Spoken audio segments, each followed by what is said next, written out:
Yo, update sa ating fingerboard na may picture ni German.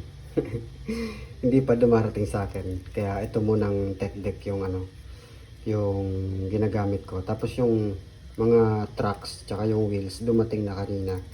Nakuha na natin. Ito yung sa Club 9 natin binili. Softy na wheels. Yan. Sobrang smooth. Tapos yung chrome na tracks. So yun, ito muna, kinabit muna natin siya dito sa ating tech deck na board. Tapos nilagyan ko ng foam tape. Yan, pangit ang pagkakalagay ko. Ganyan ba talaga to?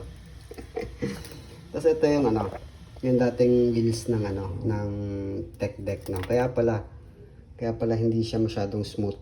Hindi maganda yung ikot ng gulong ng tech deck.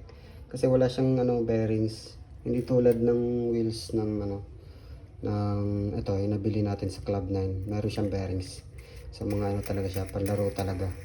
Ito parang panglaruan lang ng bata. Tapos ito yung tracks niya, medyo laspag na rin, na yung rubber sa gitna wala na, lubog na.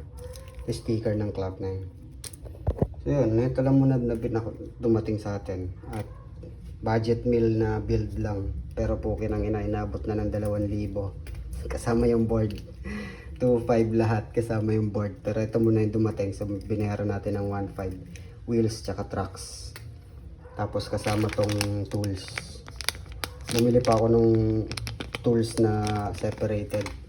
Pero may kasama pala tong pag bumili ka ng tracks, may kasama pala ng tools na. Bumili pa ako na ito. Itong T-shape na tools. So yun, update lang. Excited na ako makuha yung dumating yung board na may picture ni German. Wala pa. Tanga, hindi pa tayo masyadong marunong neto, pero ayun. Practice makes perfect. Sheesh. Ang inang yan. Fuck you.